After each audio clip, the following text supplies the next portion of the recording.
Hi guys! Have you ever stopped to wonder what life was really like tens of thousands of years ago? Not the dramatic moments we see in movies with saber-toothed tigers charging or volcanic eruptions shaking the earth, but the everyday reality of being human before civilization as we know it existed. What did people actually do when they woke up in the morning? How did they spend their afternoons? What occupied their minds when the sun went down and darkness surrounded them?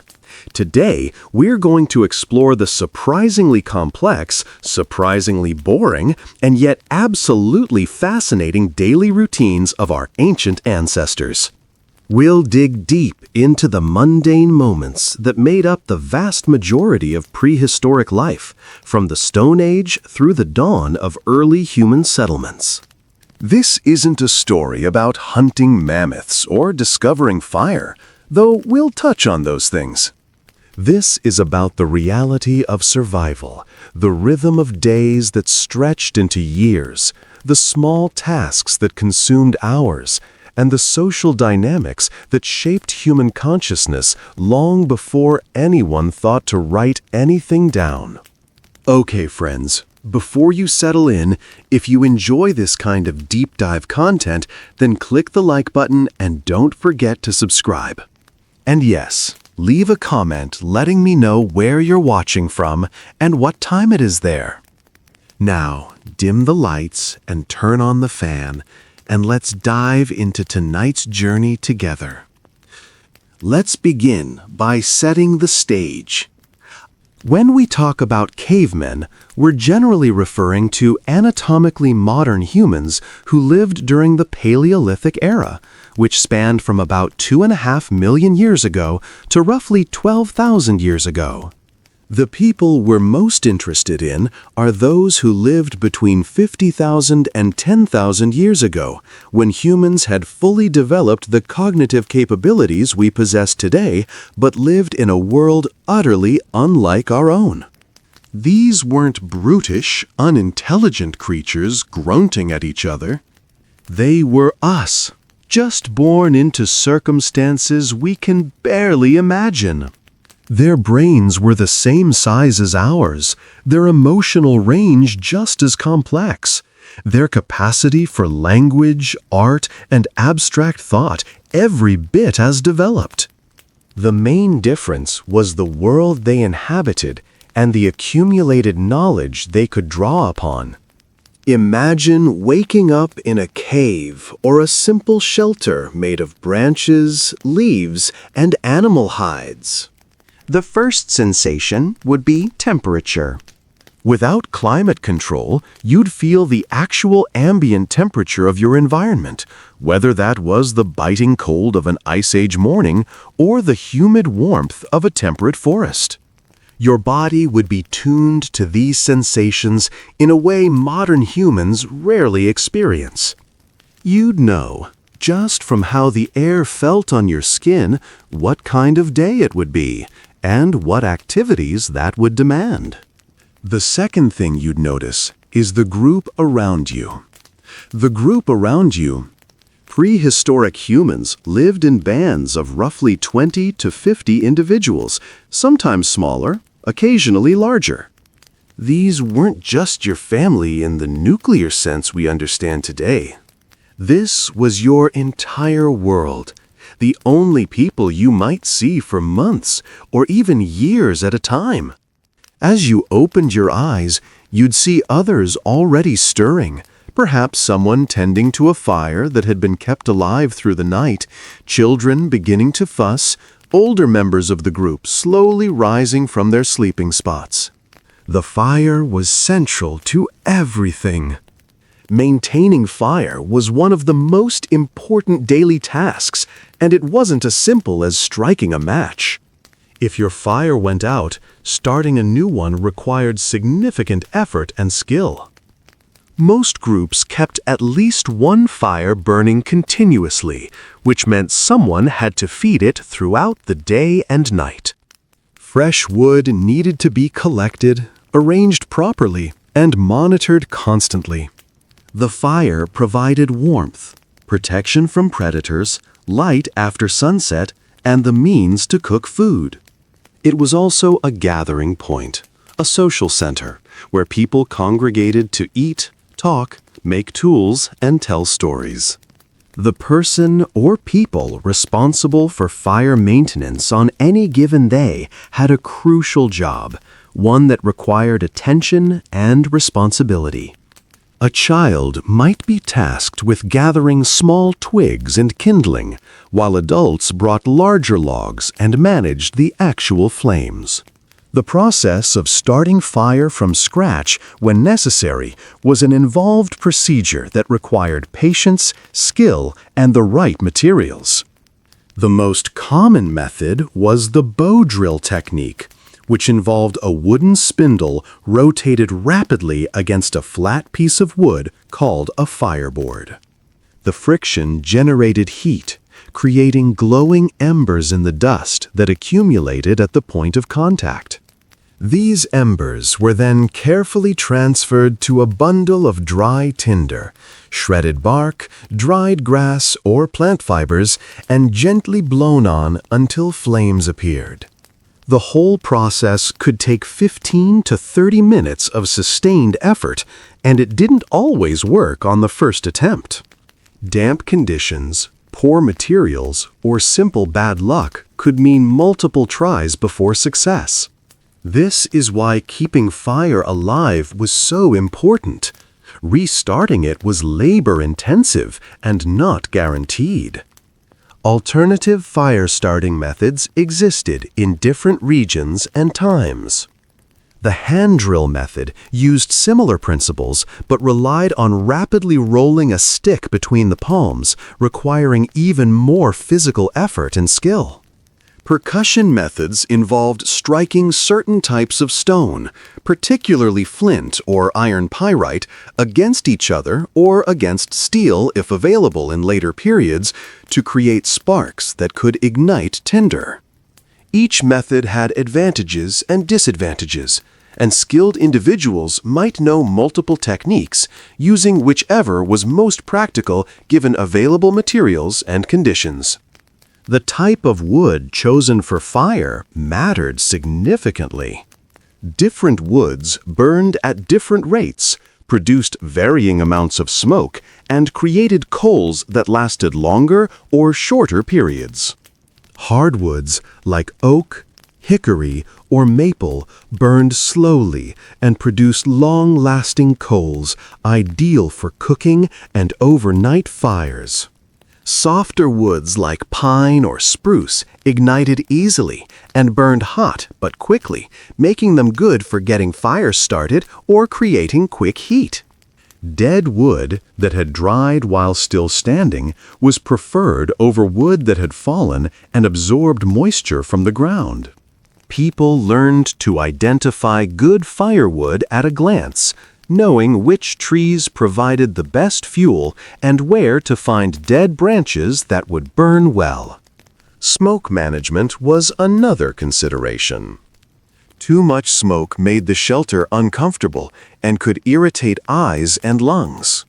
People learned to position fires where natural air currents would carry smoke away, or they built structures with smoke holes that allowed smoke to escape while retaining heat.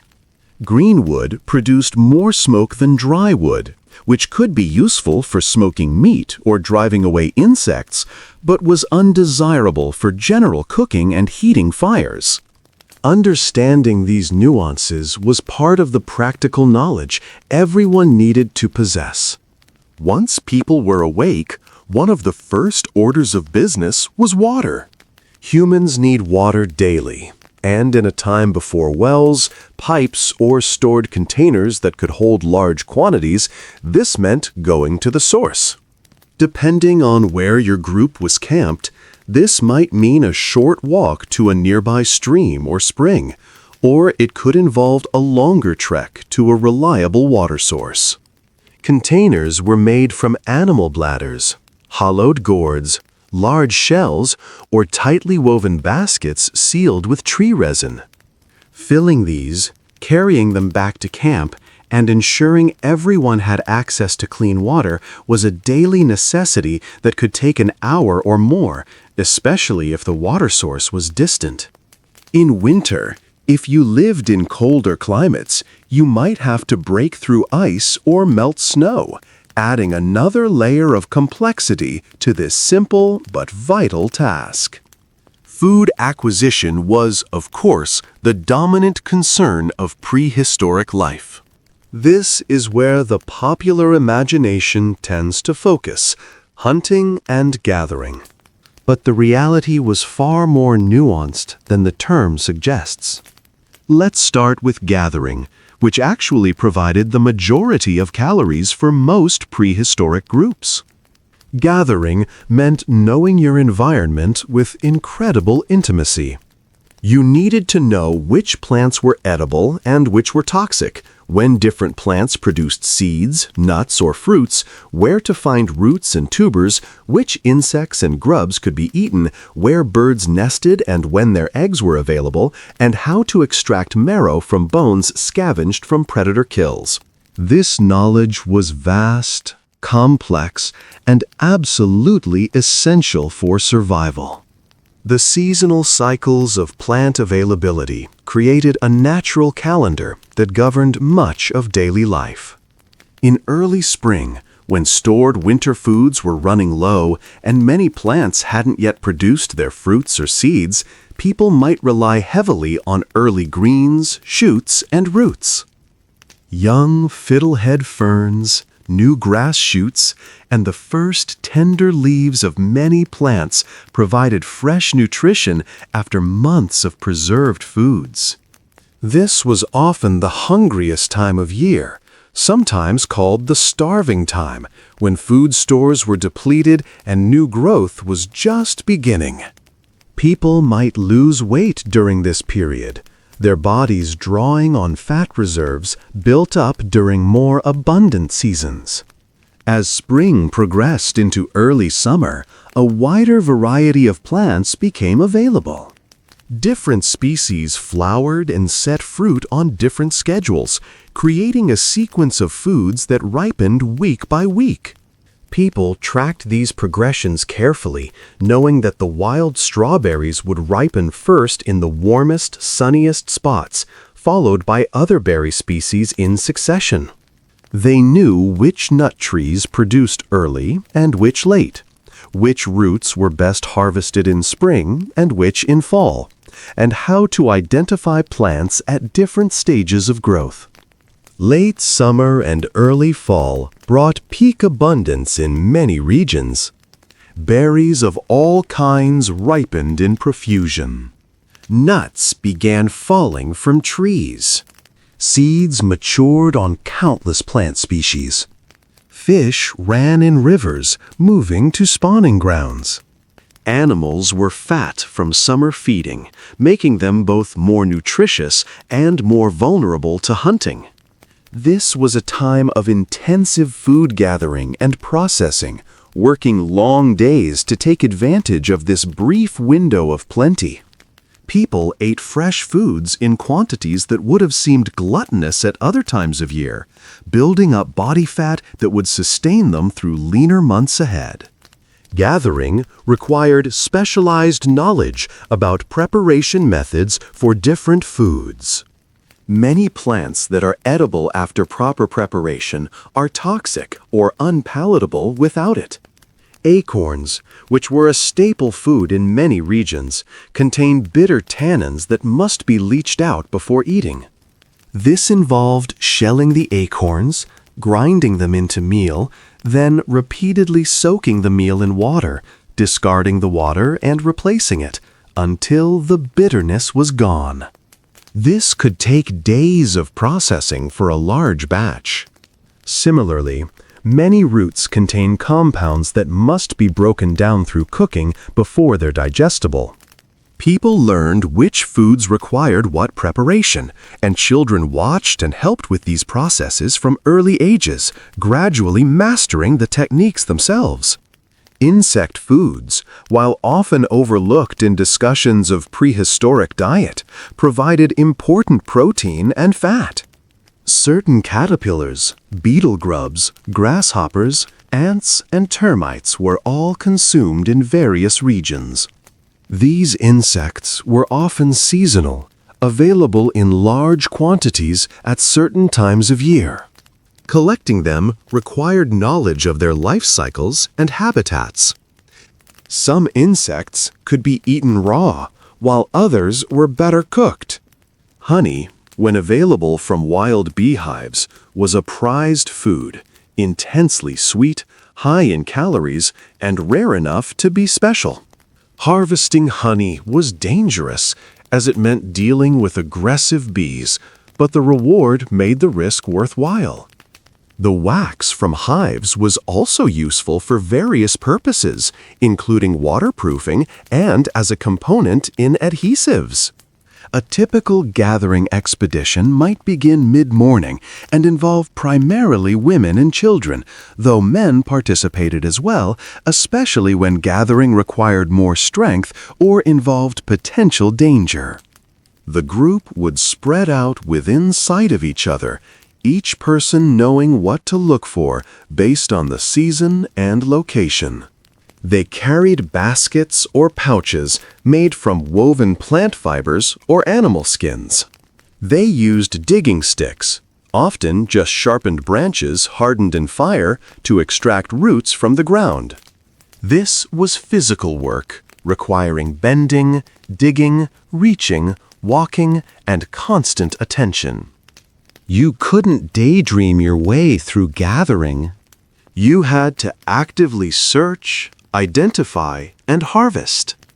On a good day, you might spend 4 to 6 hours gathering and return with baskets full of nutritious plants, nuts, seeds, and other edibles.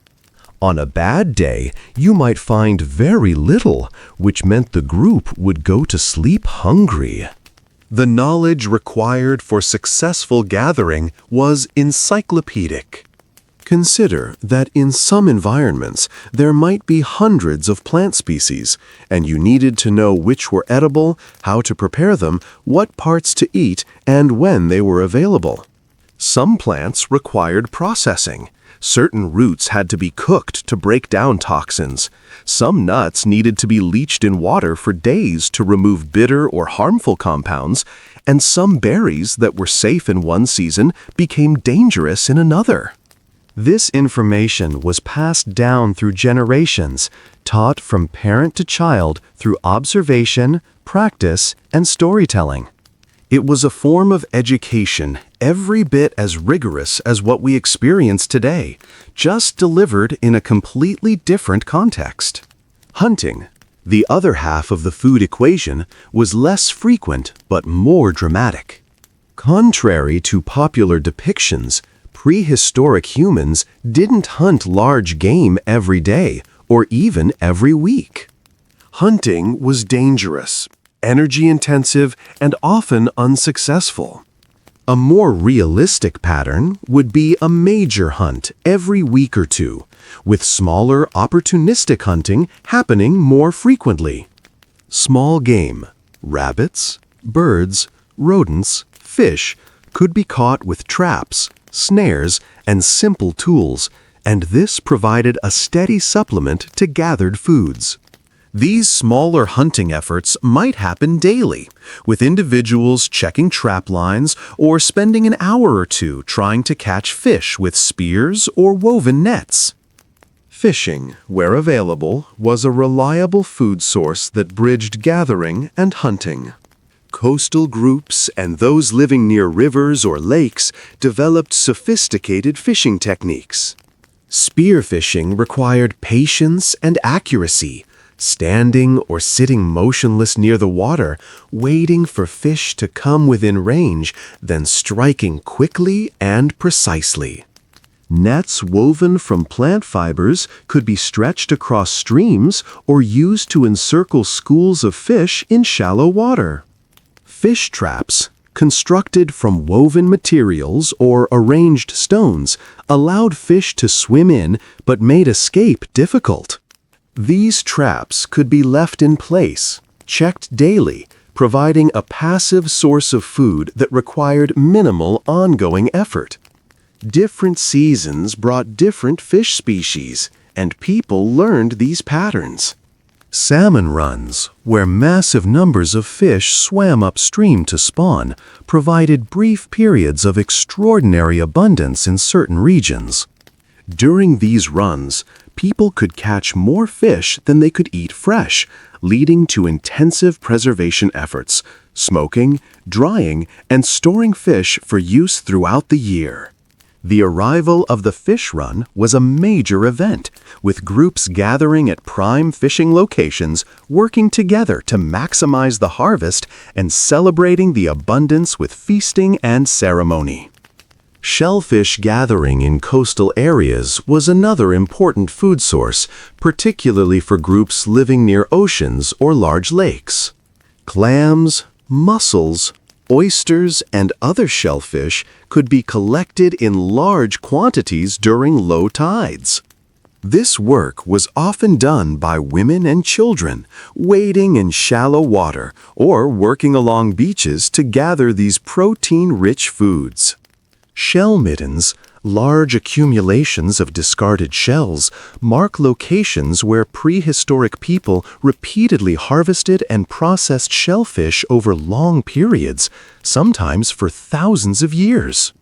These middens provide archaeologists with detailed information about diet, seasonality, and settlement patterns.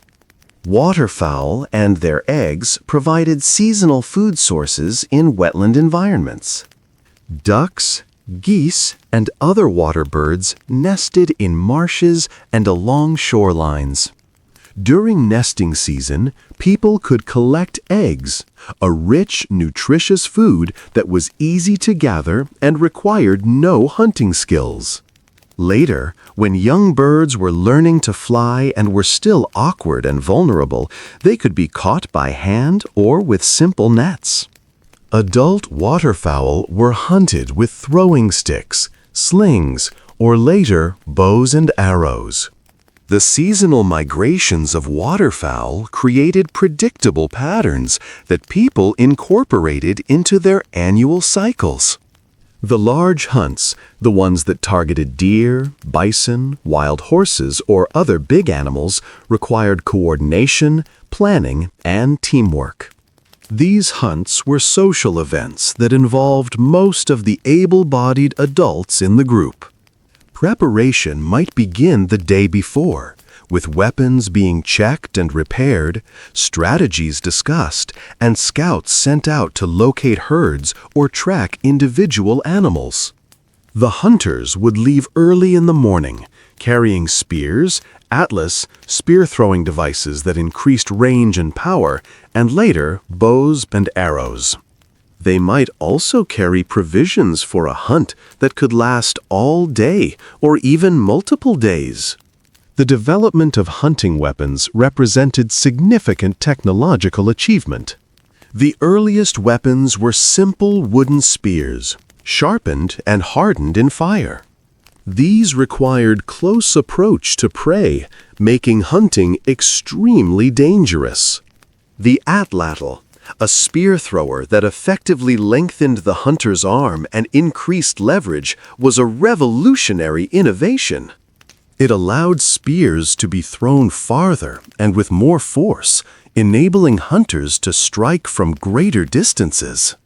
The atlatl consisted of a shaft with a handle at one end and a hook or socket at the other that engaged with the spear. The throwing motion, which required practice to master, could propel a spear well over 100 yards with enough force to penetrate deep into large animals.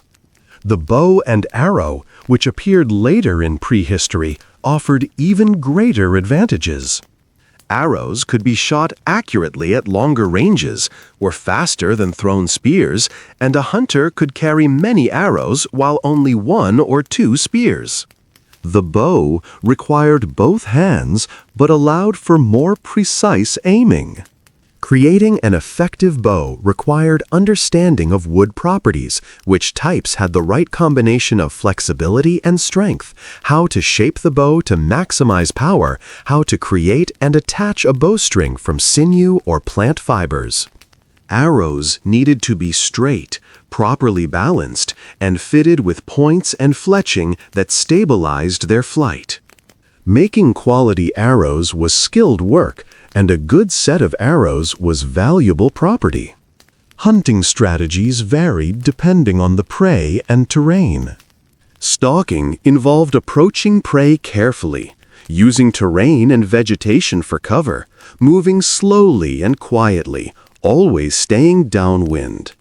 This required patience and deep understanding of animal behavior, knowing when animals were most alert, how close you could approach before they'd flee, how to move in ways that didn't trigger their flight response.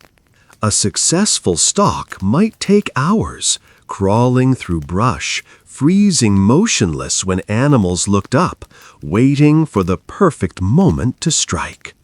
Ambush hunting involved positioning hunters along routes animals regularly traveled, game trails, water sources, feeding areas, and waiting for prey to come within range. This required knowing animal patterns and behavior, choosing good ambush locations, and coordinating multiple hunters so that when prey appeared, several could strike simultaneously, increasing chances of success. Ambush hunting meant long periods of silent waiting, remaining alert despite boredom and discomfort, ready to act instantly when opportunity appeared. Drive hunting was a collaborative technique where some members of the group acted as beaters, making noise and movement to frighten animals and drive them toward other hunters waiting in ambush. This could be done on a small scale with a few people, or elaborately with dozens of participants. In some cases, animals were driven toward natural obstacles, cliffs, box canyons, swamps, where they could be more easily killed. The famous bison jumps of North America, where entire herds were stampeded over cliffs, represent an extreme version of this technique. Such hunts provided enormous amounts of meat, but required extensive planning, coordination, and the right geography. Persistence hunting was another technique, particularly effective in hot climates. Humans have excellent endurance and can regulate body temperature through sweating better than most animals. A persistence hunt involved tracking an animal for hours, keeping it moving, never letting it rest. Eventually, the animal would overheat and collapse from exhaustion, unable to continue running. The hunters, while tired, could maintain a sustainable pace and stay cool through sweating. This technique required excellent tracking skills, physical endurance, and intimate knowledge of animal physiology and behavior. The hunt itself required patience, stealth, and cooperation. Hunters had to track their prey, reading signs in disturbed earth, broken vegetation, droppings, and the subtle indicators that revealed where animals had passed and how recently. They had to move quietly, stay downwind so their scent didn't alert the prey, and coordinate their approach so multiple hunters could strike simultaneously. The actual moment of the hunt was often brief, a sudden rush, weapons thrown or thrust, and either success or failure in a matter of seconds. If successful, the real work began. A large animal had to be processed immediately. This meant butchering it where it fell, or, if possible, dragging or carrying it back to camp. Butchering was skilled work. You had to know how to remove the hide without damaging it, how to separate muscle groups, where to find the most nutritious organs, and how to extract every usable part of the animal. Nothing was wasted. The meat was obviously valuable, but so was everything else. The hide became clothing, bags, or shelter material. The bones became tools, needles, and structural elements for building. The sinews became cordage for sewing and binding. The bladder became a water container. The brain matter was used in the leather tanning process. The hooves could be boiled down for glue.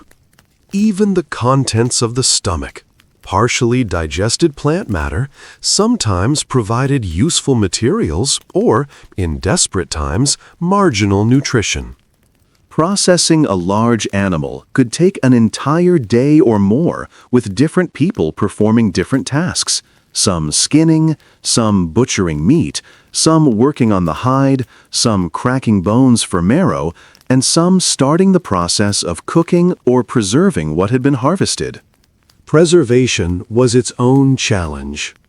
Without refrigeration, meat spoiled quickly, especially in warm weather. Prehistoric people developed several methods to extend the life of their food. Smoking was common. Thin strips of meat hung over a smoky fire would dry out and take on preservative compounds from the smoke, lasting for weeks or even months. Drying in the sun worked in arid climates. In colder regions, meat could be frozen or kept cool in deep caves or buried in snow. Pemmican, a mixture of dried meat pounded into powder, mixed with fat and sometimes berries, was a highly caloric and long-lasting food that many groups prepared when they had surplus meat and berries available. Creating these preserved foods took time and effort, but it was essential insurance against future scarcity. Tool-making was another activity that consumed significant portions of prehistoric life. Every implement used in daily life had to be made by hand from raw materials found in nature. Stone tools were primary, and creating them required significant skill. Knapping, the process of striking one stone with another to create sharp flakes and shaped edges, was a learned art. Not everyone was equally skilled at it, and those who were particularly good at creating fine blades, scrapers, and projectile points were valued members of the community. A skilled knapper might spend hours working on a single piece, carefully removing flakes to create a symmetrical, sharp, and effective tool. The waste flakes weren't discarded carelessly. They could be used for quick cutting tasks or further refined into smaller tools. The selection of stone material was the first critical step in tool making. Not all stone is suitable for knapping. Flint, chert, obsidian, and certain other fine-grained stones fracture in predictable ways, creating sharp edges. These materials had to be sourced from specific locations, quarries, riverbeds, or outcrops where quality stone could be found. Groups would travel considerable distances to reach good stone sources, or they would trade with other groups who had access to quality materials. A piece of high-quality stone was valuable, cared carefully and used sparingly, with every flake and fragment saved for potential use. The knapping process began with selecting an appropriate core, a larger piece of stone from which flakes would be struck. The knapper would examine the core, planning the sequence of strikes that would produce the desired result. Using a hammerstone, usually a harder stone or a piece of antler, the knapper would strike the core at precise angles and with controlled force. Each strike removed a flake, and the shape of the core changed with each removal. An experienced knapper could visualize the final tool within the rough core and work systematically to reveal it, much as a sculptor works with stone. Different tools required different knapping techniques. Large bifacial tools, shaped on both faces, like hand axes or large cutting implements, required extensive work, removing material from both sides to create a symmetrical, balanced tool. Smaller tools, like scrapers, burins, or microblades, required more delicate work, sometimes using pressure flaking rather than percussion. Pressure flaking involved using a pointed tool, often made from antler, to press against the stone's edge, removing tiny, controlled flakes that refined the tool's shape and edge. This technique allowed for very precise shaping and could create extremely sharp, finely serrated edges. Creating composite tools, those combining stone with wood, bone, or other materials, required additional skills. Hafting a stone point onto a spear shaft required shaping the shaft end to receive the point, creating secure binding using sinew or plant fiber cordage, and often applying adhesive made from tree resin, beeswax, or birch bark tar. The adhesive had to be heated to make it pliable, applied while warm, then allowed to cool and harden. The entire assembly had to be strong enough to survive the impact of striking an animal, yet the stone point also needed to be replaceable when it broke or wore out, which meant the hafting couldn't be so permanent that it couldn't be undone.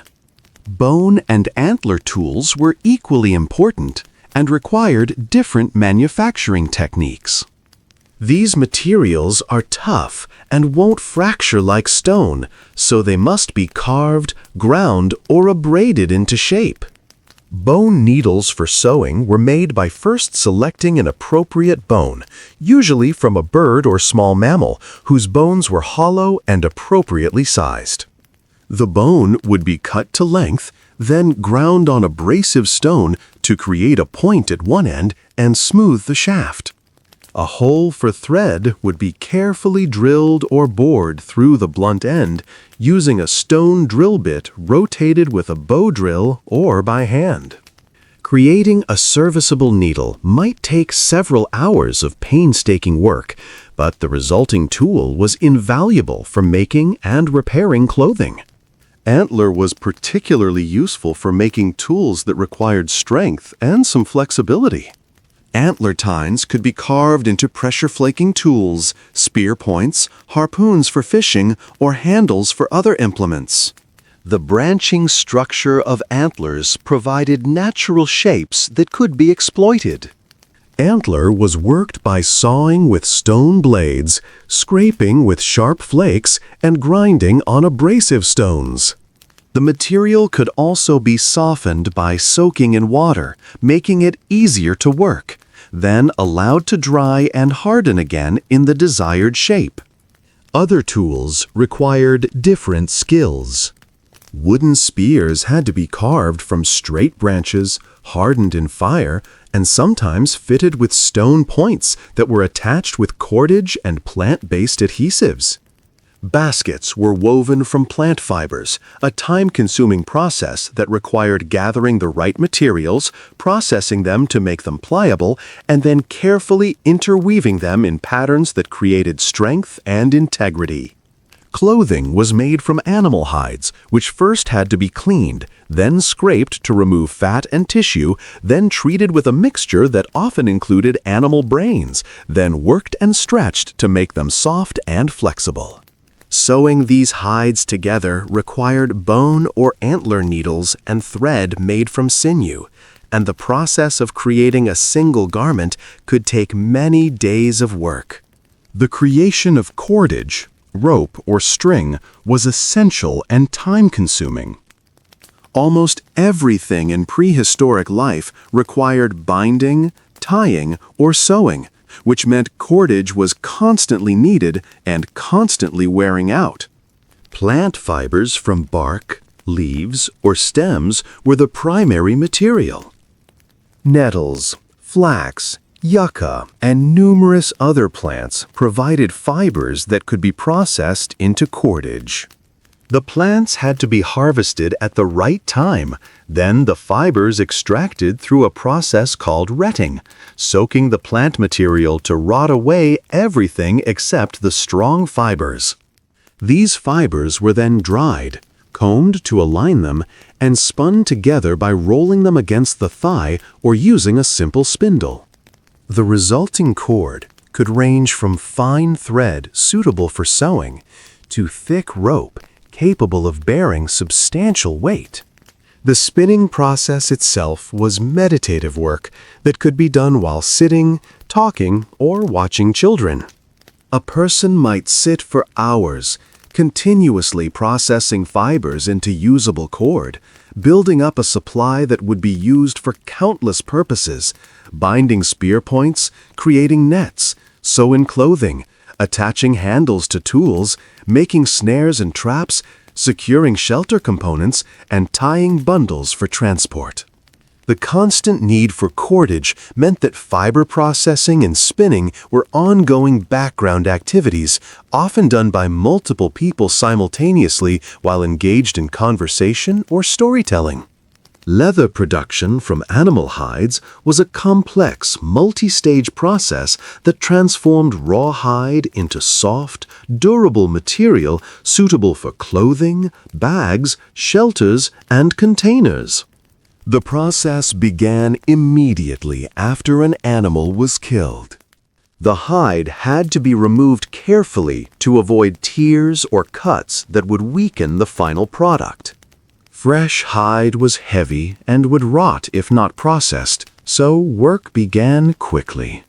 The first step was fleshing, removing all meat, fat, and connective tissue from the inner surface of the hide. This was done with specialized scrapers, working systematically across the entire hide surface.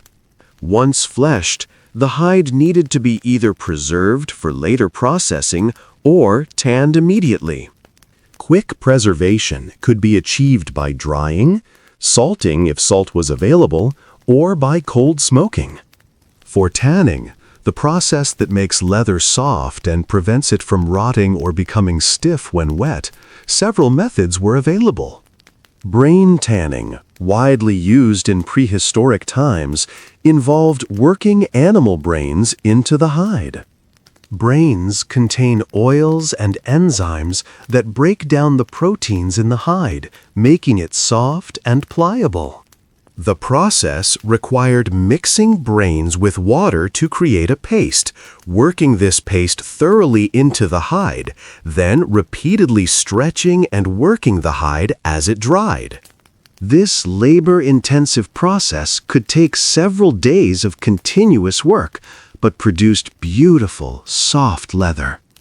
Alternative tanning methods included using tannins from oak bark or other plant sources, or smoking the hide over a smoky fire, which deposited chemical compounds that preserved the leather. Each method had advantages and produced leather with different characteristics. The choice depended on available materials, intended use, and regional traditions. Regardless of method, leather production required knowledge, effort, and time. A single large hide might represent several days of work, and clothing for one person might require multiple hides. Pottery, where it was developed, represented another technological achievement that required specialized knowledge. Not all clay is suitable for pottery. It needs the right plastic consistency and must be free of rocks or organic material that would cause cracking during firing. Clay sources had to be located, tested, and the clay properly prepared. Pottery construction could be done by coiling, rolling clay into long, snake-like pieces and coiling them upward to build vessel walls, or by pinching and shaping a ball of clay directly. Each method required skill to create vessels that were evenly thick, properly shaped, and structurally sound. Once formed, pottery had to be dried slowly to prevent cracking, then fired at high temperatures to harden it permanently. Firing could be done in open fires, though this produced relatively fragile pottery. Better results came from pit firing or rudimentary kilns that could achieve higher temperatures. The firing process was tricky. Too fast and vessels would crack from thermal shock. Too slow and they wouldn't fully harden. Skilled potters learned to read the fire, know when to add fuel, when to restrict air to increase temperature, and when vessels were fully fired. Decorated pottery, featuring geometric patterns, animal figures, or abstract designs, required additional artistic skill and often held symbolic or ceremonial significance beyond mere utility. These tool-making and craft activities weren't done in isolation. People worked together, often while talking, singing, or telling stories.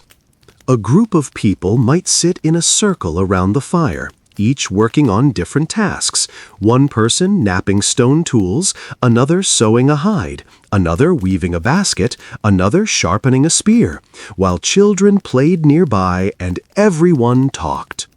This was the social fabric of prehistoric life, the mundane moments of working together that built relationships, transmitted knowledge, and created the bonds that held the group together. Children in prehistoric societies weren't separated from adult activities the way they often are today. From the earliest ages, children were present and watching. Toddlers observed their parents and older siblings at work, learning through imitation. By age 5 or 6, children were actively participating in simple tasks, gathering kindling, carrying water in small containers, picking berries, and helping with food processing. By adolescence, young people were capable contributors to the group's survival, skilled in many of the tasks that sustained the community. Education wasn't formal, but it was constant and comprehensive. Every interaction was a teaching moment, every task an opportunity to pass on essential knowledge. The education of children began from birth, though not in any formal sense. Infants were carried constantly, held against their mother's or caregiver's body in slings or wraps made from hide or woven plant fibers. This constant contact meant babies observed adult activities from the beginning, hearing language, watching tool use, and experiencing the rhythms of daily life. As they developed, they were set down near where adults worked, able to observe and occasionally interact with tools and materials under supervision. Toddlers might be given small sticks or stones to manipulate, mimicking the actions they saw adults performing. Young children learned through play that replicated adult work.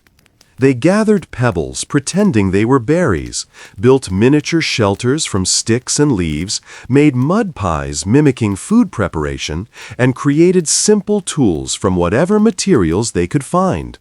Adults encouraged this imitative play, understanding that it developed skills and knowledge children would need. A child successful at some element of play might receive praise or small rewards, reinforcing the behavior and building confidence. As children grew, they took on increasing responsibility. A 6-year-old might be trusted to gather firewood within sight of camp, collecting sticks and small branches to feed the fire. An 8-year-old could accompany gathering expeditions, learning to identify edible plants under adult guidance.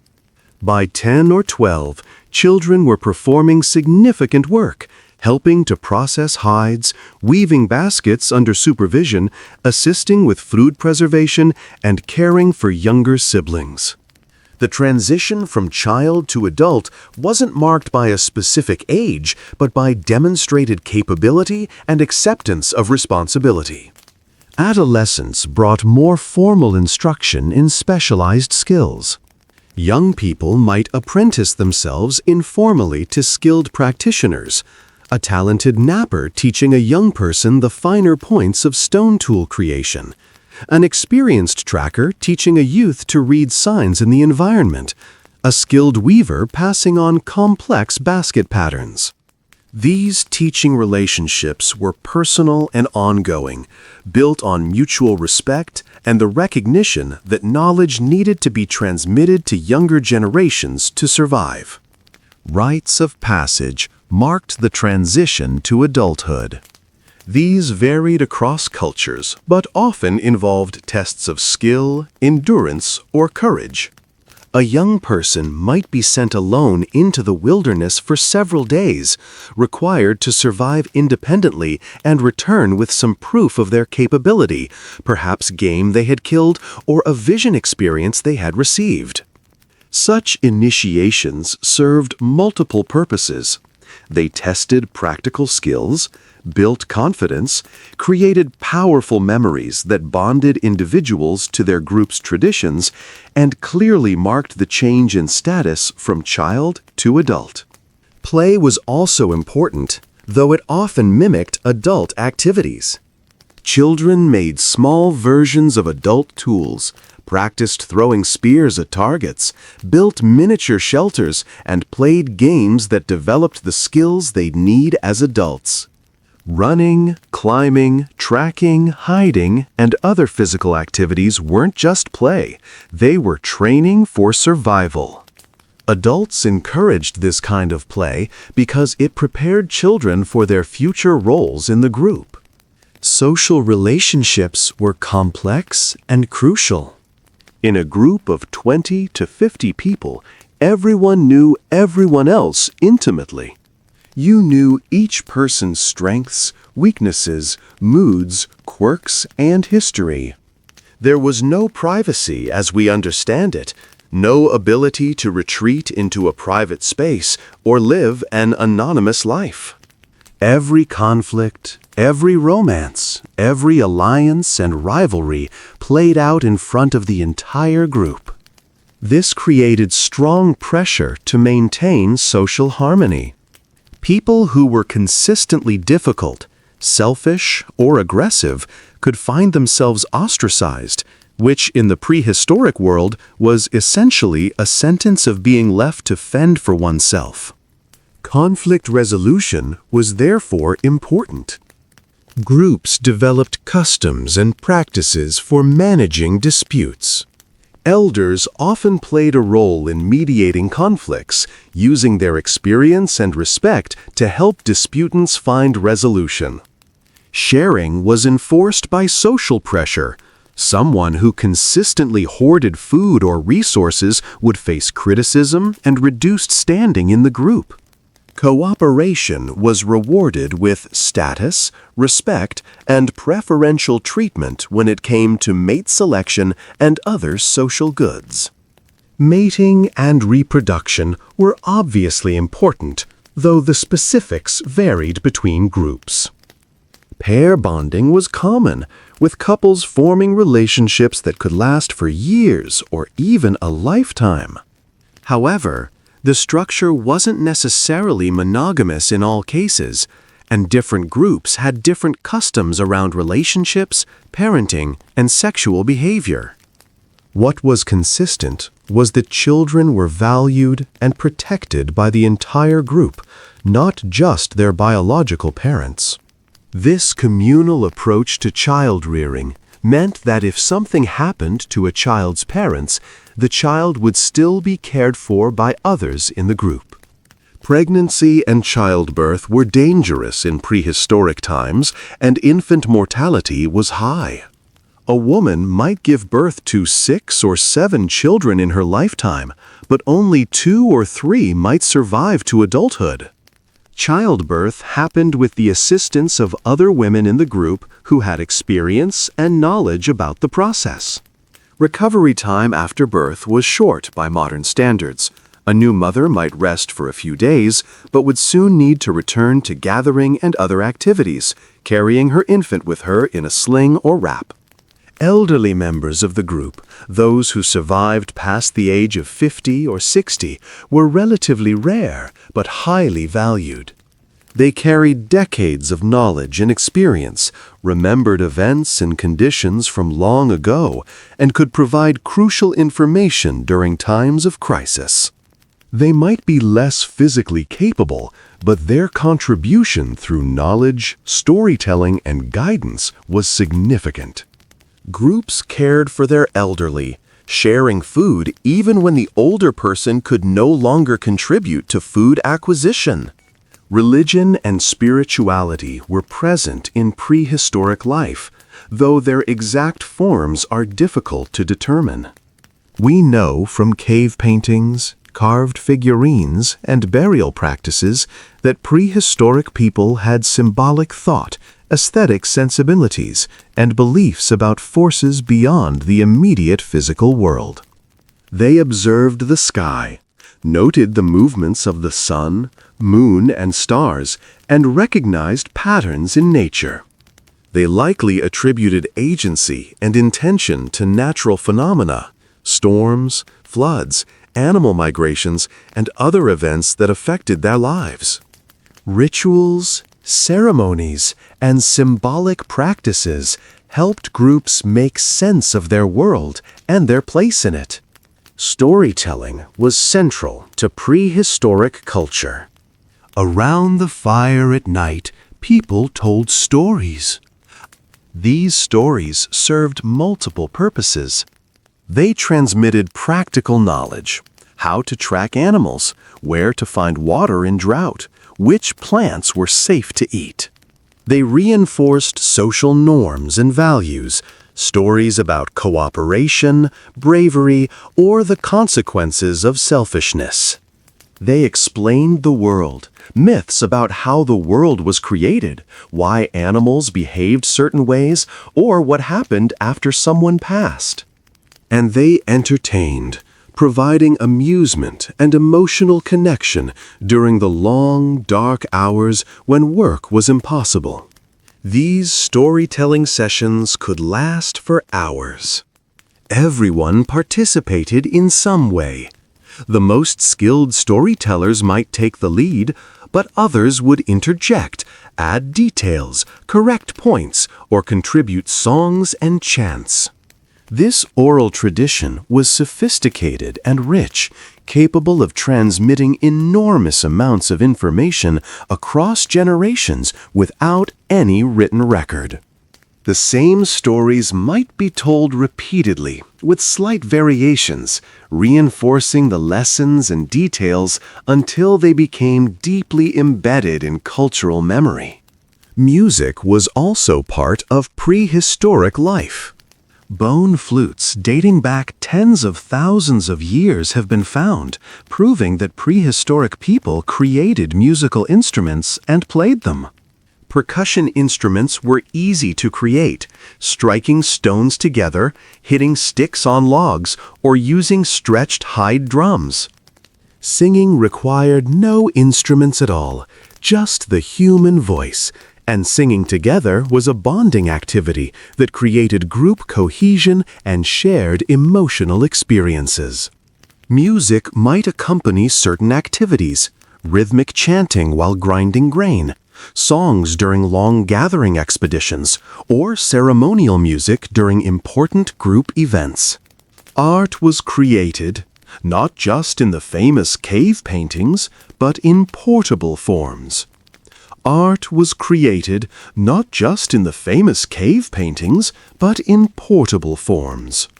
People carved small figurines from stone, bone, or ivory.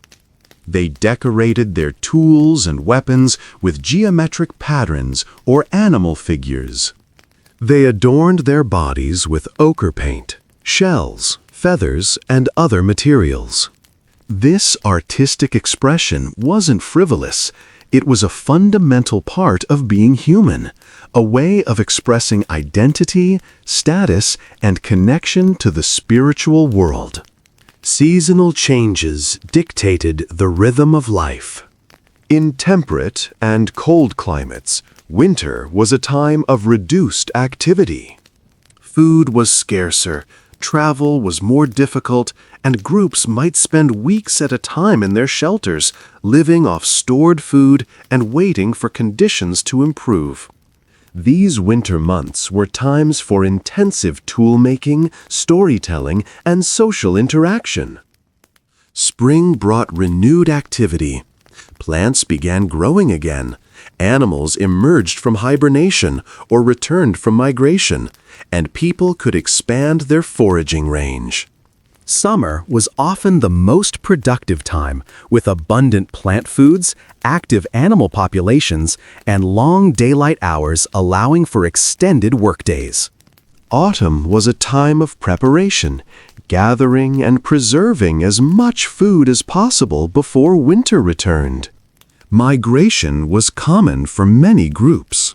Rather than staying in one location year-round, they moved with the seasons, following game herds, tracking the ripening of different plant foods, or moving between summer and winter camps. These migrations weren't random wandering. They followed established routes that had been used for generations, stopping at known locations where resources were reliable. The process of breaking camp, traveling, and establishing a new camp required coordination and effort. Shelters had to be dismantled or abandoned, possessions packed, and the entire group moved together, with scouts ranging ahead to ensure the route was safe and the destination suitable. These migrations could cover significant distances.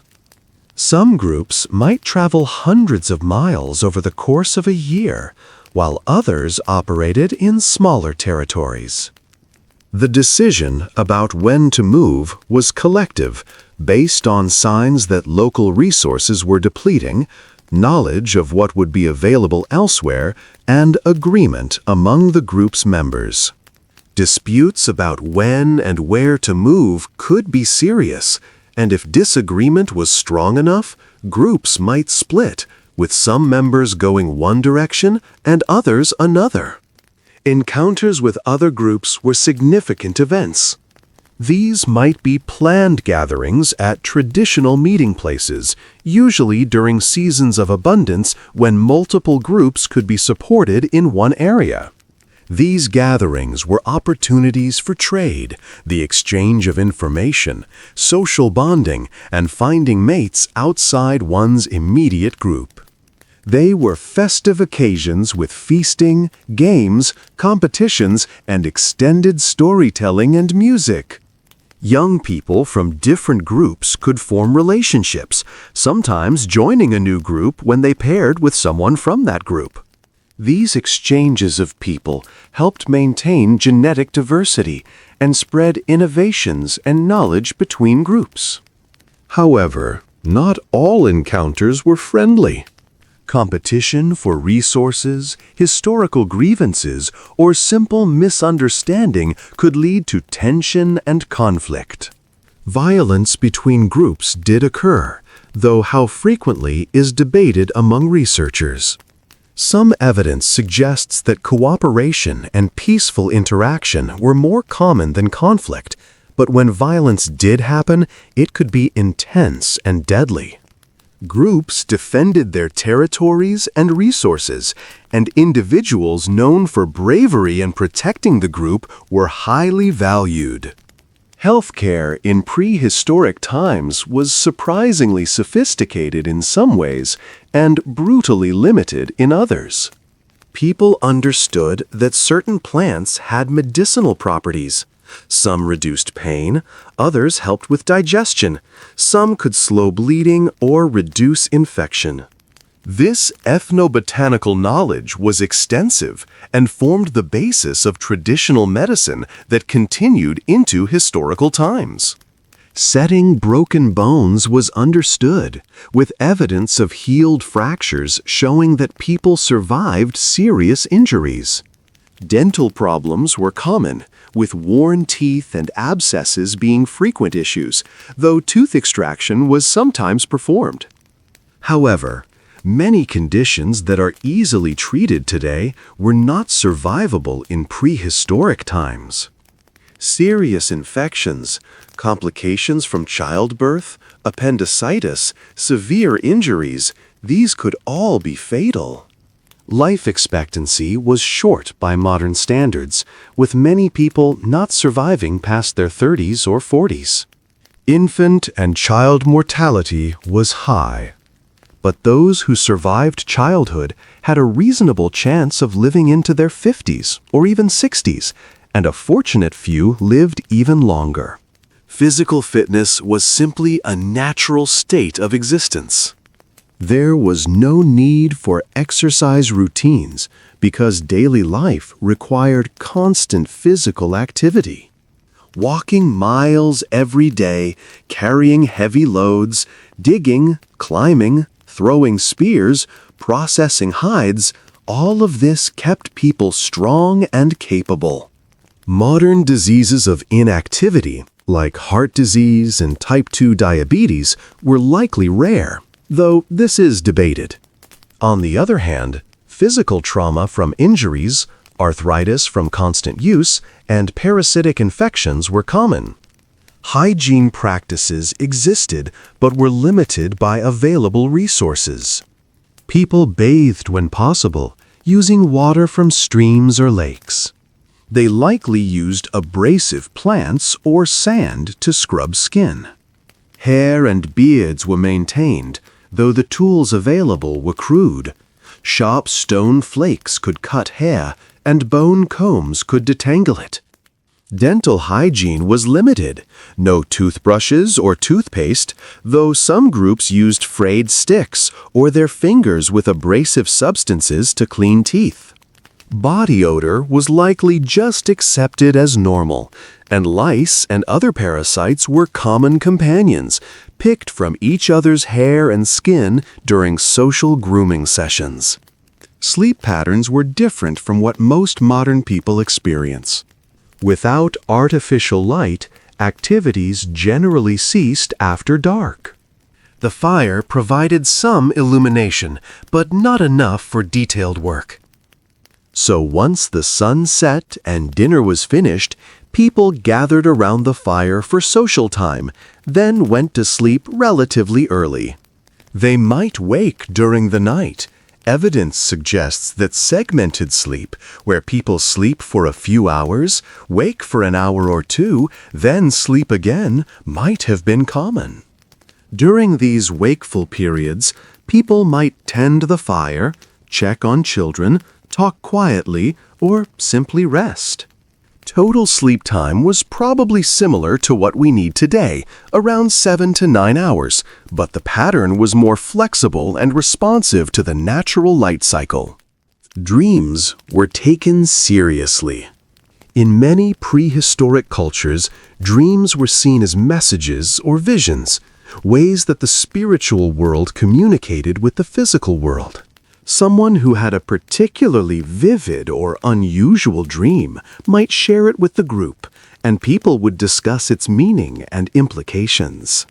Dreams might influence decisions about where to hunt, when to move camp, or how to respond to problems facing the group. Pain and discomfort were regular parts of life. There was no quick relief for headaches, no medicine for sore muscles, no comfortable furniture to ease an aching back. People endured discomfort because there was no alternative. They developed mental toughness and pain tolerance that would be impressive by modern standards. This isn't to romanticize suffering. People certainly tried to alleviate pain when possible, using whatever methods they knew. But the threshold for what was considered tolerable was simply different. Boredom, as we understand it, might have been less common. There was always something that needed doing: food to process, tools to repair, hides to work, children to watch, knowledge to share. But there were certainly periods of enforced inactivity, bad weather that kept everyone sheltered, dark winter nights, times when injury or illness prevented someone from being active. During these times, social interaction, storytelling, and simple rest filled the hours. The concept of being busy or productive every moment wasn't a concern. Life moved at the pace of survival's necessities, sometimes intense and demanding, other times slow and contemplative. The relationship with nature was fundamentally different from what most modern people experience. Prehistoric humans were part of their ecosystem, not separate from it. They didn't think of nature as something out there that they visited occasionally. It was their home, the source of everything they needed, and also full of dangers. They understood animal behavior intimately, knew the cycles of plant life, read weather patterns in clouds and wind, and felt themselves connected to the living world around them. This connection informed their spiritual beliefs and their daily decisions. Animals were simultaneously resources, dangers, and beings worthy of respect. The relationship was complex. An animal killed for food might also be honored in ceremony, acknowledged as giving its life so the group could live. Predators were feared, but also respected for their strength and skill. Some groups believed in animal spirits or totems, seeing certain animals as protectors or ancestors. The cave paintings that survive from this era often depict animals with remarkable detail and artistry, suggesting that these creatures held deep significance beyond just being food sources. Plants, too, were understood as living beings. People knew which plants grew together, which indicated certain soil or water conditions, which attracted specific animals.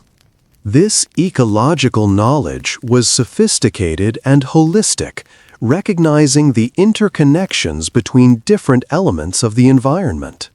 It had to be. Survival depended on reading and understanding these patterns. Weather and climate shaped everything.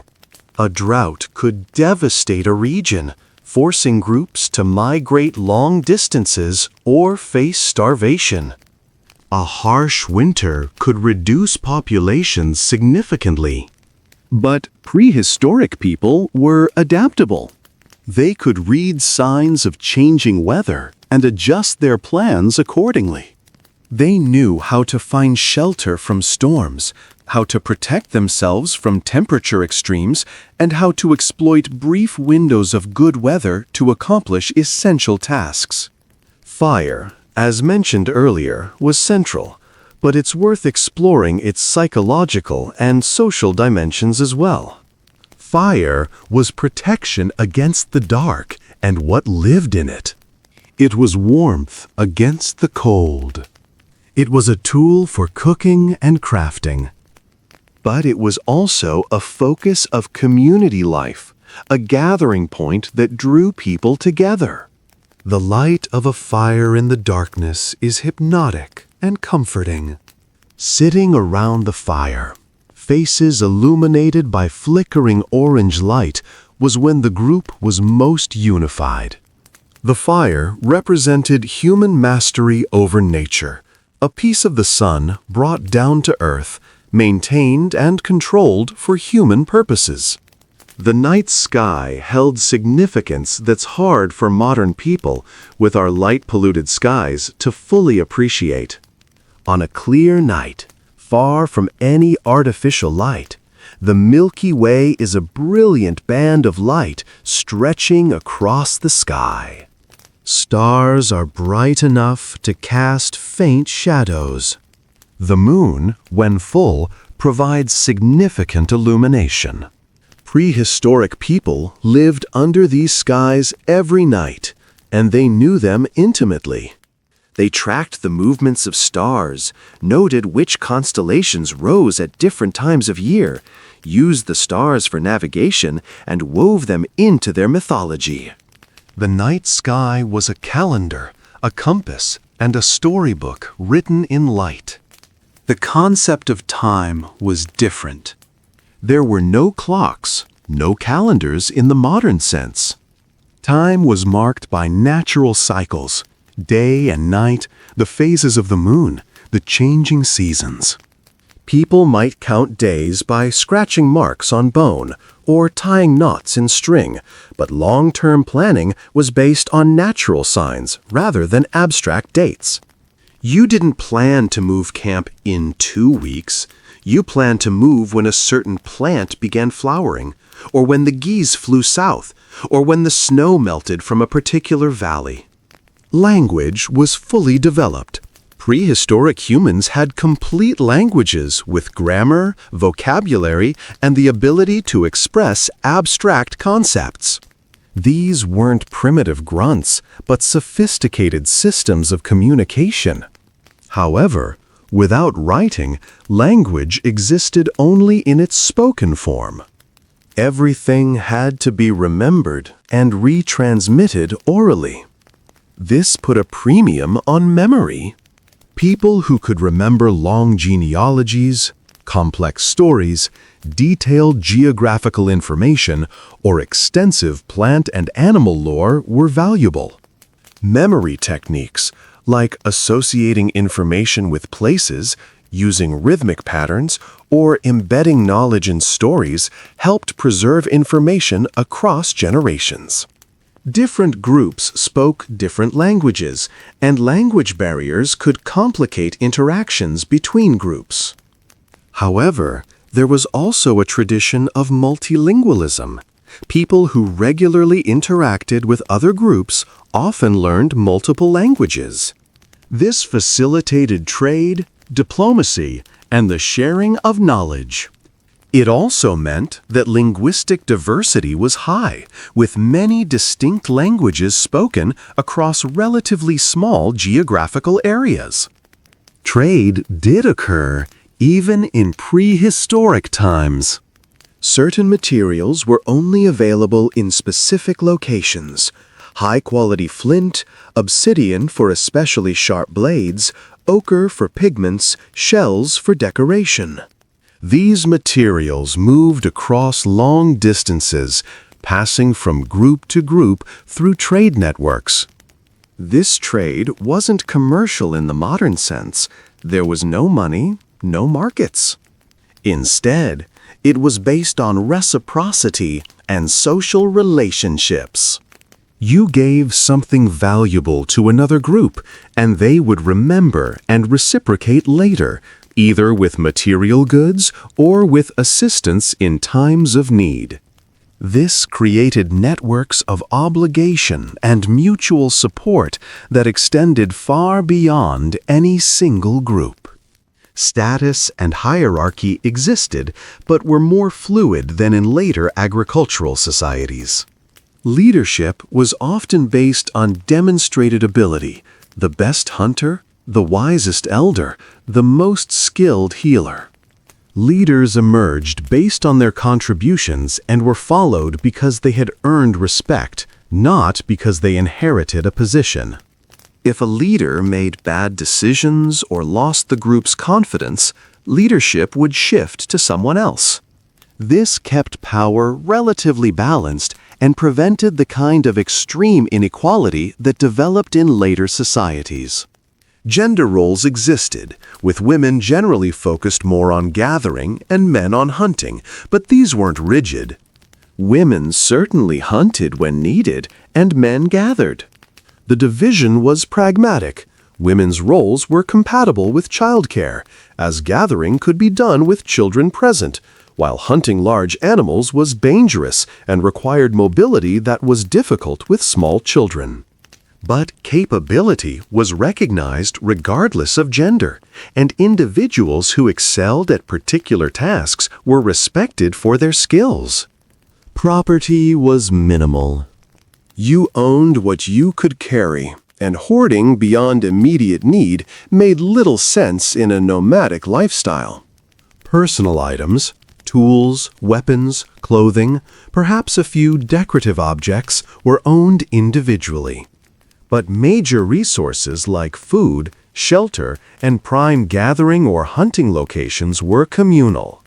This lack of accumulated property meant that inequality was limited.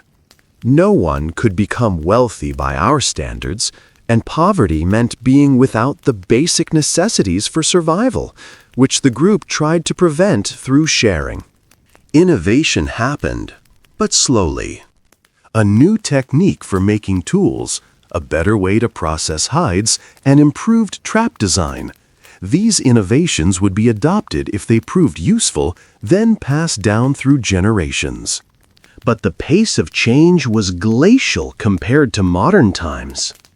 A person could live their entire life using essentially the same tools and techniques their grandparents had used. This stability gave life a continuity and predictability, but it also meant that progress, as we understand it, was barely perceptible within a single lifetime. Population was limited by resources. Groups couldn't grow beyond what the local environment could support. If a group became too large, it would split, with some members forming a new band and moving to a different territory. This kept populations in balance with resources and prevented the kind of growth that would later lead to agriculture and permanent settlements. The total human population during much of the Paleolithic was remarkably small.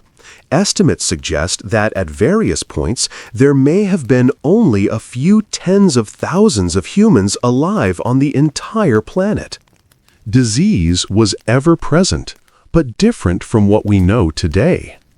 Infectious diseases that spread through large, dense populations, like measles, smallpox, and influenza, didn't exist yet.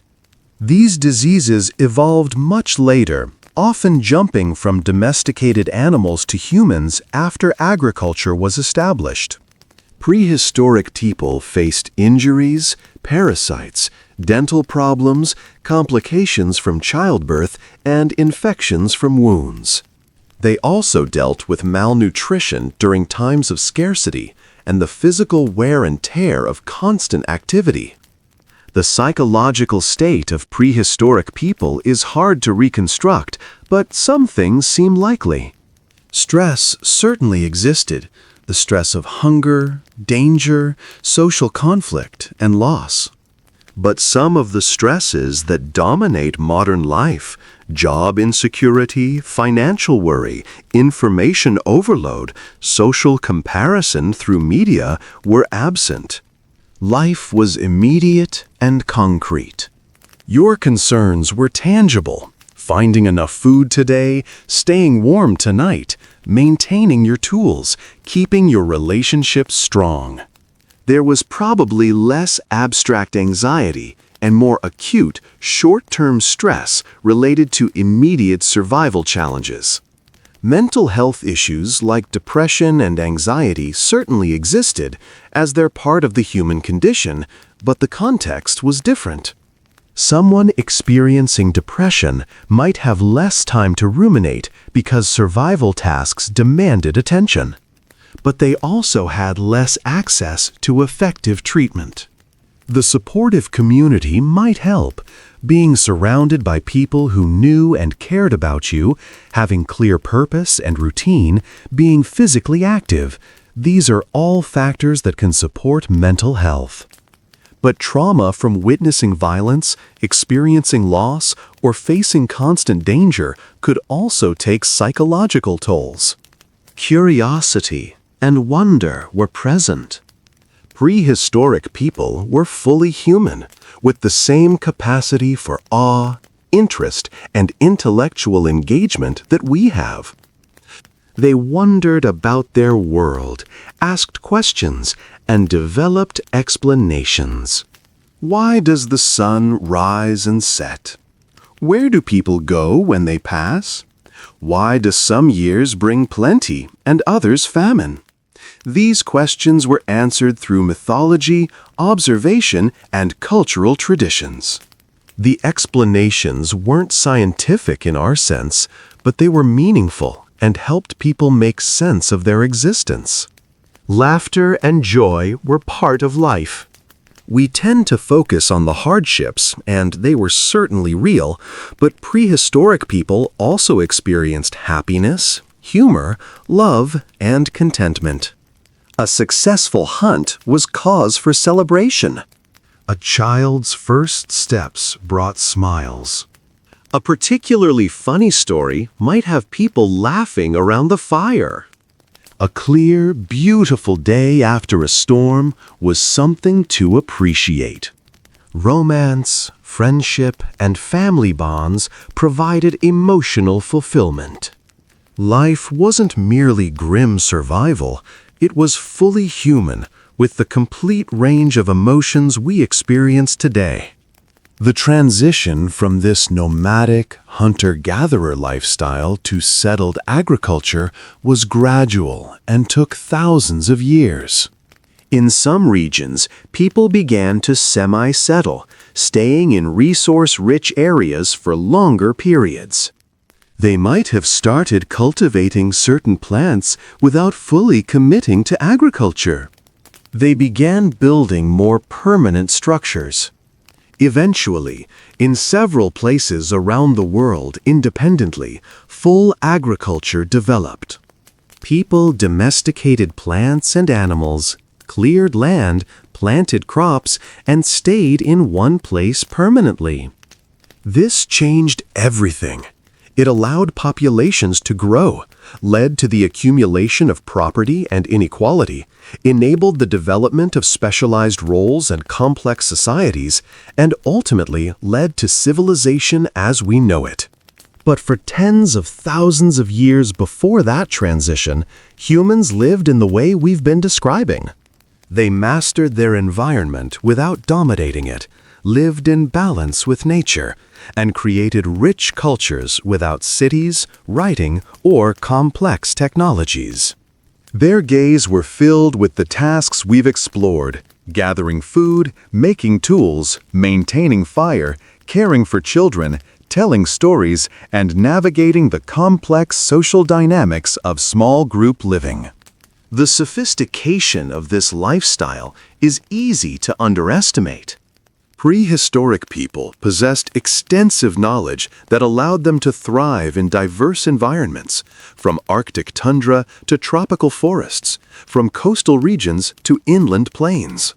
They developed technologies appropriate to their needs, not simple or primitive, but elegant solutions to survival challenges. A well-made stone blade is a marvel of engineering, and the knowledge required to create it represents generations of accumulated expertise. Consider the spatial awareness prehistoric people must have developed. They needed mental maps of vast territories, remembering where water sources were, where certain plants grew, where animals were likely to be found at different times of year, where dangers lurked, and where safe camps could be established. They traveled without maps, compasses, or GPS, yet could navigate reliably across landscapes, returning to locations they might not have visited for years. This required exceptional memory and observational skills, constantly updated with new information and refined through experience. The social intelligence required was equally impressive. Navigating relationships in a small group where everyone depends on everyone else, where conflicts can't be escaped by moving to a different neighborhood or changing jobs, required emotional regulation, empathy, and communication skills. People had to cooperate with individuals they might not particularly like, share resources even when they'd prefer to keep them, and subordinate individual desires to group needs. Those who couldn't manage this faced serious consequences, as being expelled from the group meant almost certain demise. Teaching and learning were constant processes. Every skilled activity, knapping stone, tracking animals, identifying plants, reading weather, making fire, tanning hides, weaving baskets, had to be learned through observation, instruction, and practice. Master craftspeople would take time to teach others, showing them techniques, correcting mistakes, and sharing the accumulated wisdom that made them skilled. This mentorship was informal but effective, passing knowledge down through generations with remarkable fidelity. The pace of life was dictated by natural rhythms and immediate needs rather than external schedules. The pace of life was dictated by natural rhythms and immediate needs rather than external schedules. You worked when work needed to be done and rested when it didn't. During periods of abundance, you might work intensively to take advantage of available resources, then rest during lean times when there was little to do. This created a rhythm that was variable but responsive to actual conditions rather than arbitrary schedules. There was no concept of a weekend or vacation because there was also no concept of constant employment. Life was work, but work was life, integrated rather than separated. Silence was more common than in modern life. Without engines, electronics, or the constant background noise of civilization, the soundscape was entirely natural. Wind through trees, bird calls, flowing water, rain on leaves, the crackle of fire. People spoke when they had something to say, but comfortable silence was also normal. The ability to move quietly was valued, both for hunting and for safety. Children learned early to moderate their noise, understanding that loud sounds could attract predators or alert prey. The night brought different activities and concerns. Once darkness fell and the group gathered around the fire, the mood shifted. Work that required good light ceased. Attention turned inward to the group itself. This was when stories were told at length, when social bonds were reinforced through conversation and shared experience, when disputes might be aired and resolved, when cultural knowledge was most formally transmitted. The fire created a bubble of light and warmth in the darkness, and within that bubble, the group was most unified and introspective. Predators were a real concern, especially at night. Large carnivores, cave lions, bears, hyenas, wolves were potential threats. Fire helped keep them at bay, as most predators feared flames. Maintaining a strong fire through the night was partly practical warmth and light, but also crucial protection. Sentries might take turns staying awake through the night, watching for threats and tending the fire. The darkness beyond the fire's light held unknown dangers, and this created both fear and caution. Death was a regular part of life, more present than in modern societies where we've largely hidden it away. When someone passed, the group mourned, but they also had to continue with survival tasks. Burial practices existed. Evidence shows that prehistoric people buried their dead, sometimes with grave goods, suggesting beliefs about an afterlife or continuation of existence beyond physical life. Bodies were often placed in specific positions, sometimes accompanied by tools, food, or decorative items. These burials show that death was treated with significance and ceremony, not simply as disposal of remains. Grief was collective. When someone passed, especially someone important to the group's functioning, everyone felt the loss. The person's knowledge, skills, and social role left a gap. Others would need to fill that gap, taking on additional responsibilities and learning skills the deceased had mastered. Stories about the person who passed would be told, keeping their memory alive in the group's collective consciousness. In this way, Individuals achieved a form of immortality through memory and story, even though their physical existence had ended. Birth brought joy and renewed the group, but as mentioned earlier, it also brought danger. Infant mortality rates meant that not every birth resulted in a new member reaching adulthood. Miscarriages, stillbirths, and deaths in the first years of life were tragically common.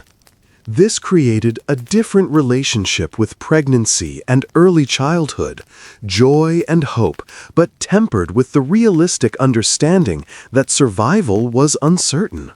The celebration of a child reaching certain milestones, surviving the first winter, learning to walk, speaking first words, contributing to gathering, marked successful passage through dangerous early stages. Seasons brought distinct experiences that shaped the emotional tone of life. Spring brought relief after winter's hardships, renewed energy as food became more available, and optimism as the world greened and warmed. Summer was a time of plenty, but also hard work, long days of gathering and hunting to take advantage of abundance. Autumn brought preparation and a sense of urgency, knowing winter was coming and everything needed to be ready.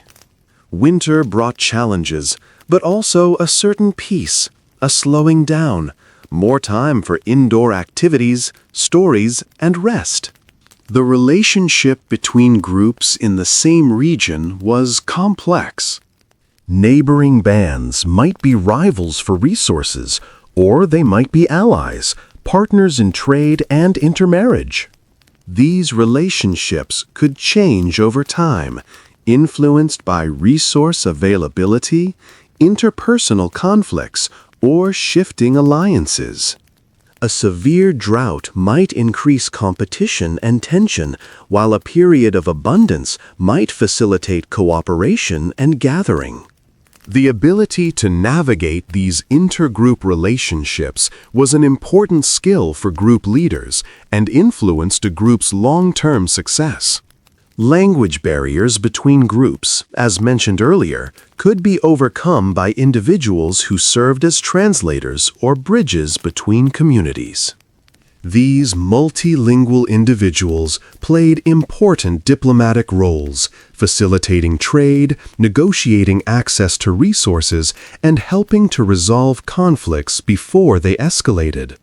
Their linguistic skills gave them status and made them valuable members of their communities. Personal identity in prehistoric societies was intimately tied to the group. You were defined by your relationships, whose child you were, who your siblings were, who you had partnered with, what your role in the group was. Individual achievement mattered and brought status, but always in the context of how it benefited the group. The extreme individualism of modern Western culture, where personal choice and self-determination are paramount, would have been foreign to prehistoric people. Your fate was bound to your group's fate, and their survival was your survival.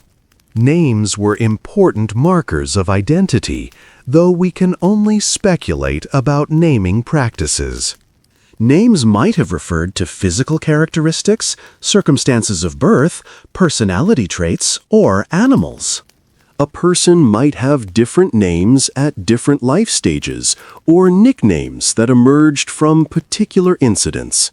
Names connected individuals to their history and their place in the community. Decoration and personal adornment served multiple purposes. Body paint, made from ochre, charcoal, and other pigments, might mark status, group affiliation, or special occasions. Jewelry made from shells, carved bone, animal teeth, or stones served similar purposes, showing connection to the group, marking achievements or status, or simply expressing aesthetic preferences. These decorative practices show that prehistoric people cared about appearance and self-expression, that they had an aesthetic sense and understood the social communication that personal presentation enabled. Tattooing or scarification might have existed, though it's harder to prove from archaeological evidence. Some ancient bodies preserved in ice or bogs show what appear to be tattoos, and scarification leaves marks on bones that can survive. These permanent body modifications might have marked initiation into adulthood, membership in particular groups, or commemorated significant life events. The pain involved in creating them also might have served as tests of endurance and courage.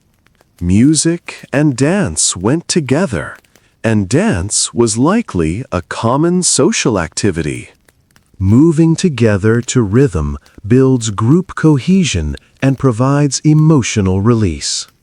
Dances might have been part of ceremonies, celebrations after successful hunts, or simply entertainment on long evenings. The physical expression of dance allowed communication beyond words, conveying emotion and story through movement. Certain dances might have been sacred, performed only on special occasions or by particular individuals, while others were participatory activities for everyone. The creation of art was not limited to famous cave paintings. Portable art, small carved figurines, decorated tools, engraved bones, shows that artistic expression was widespread. Some of these objects might have had symbolic or spiritual significance, while others were simply beautiful things created for the pleasure of creation and observation. The famous Venus figurines, small statues of women with exaggerated features, are found across a wide geographical range and suggest shared symbolic or religious ideas about femininity, fertility, or spirituality. Games and competitions provided entertainment and also served to build skills and establish social hierarchy.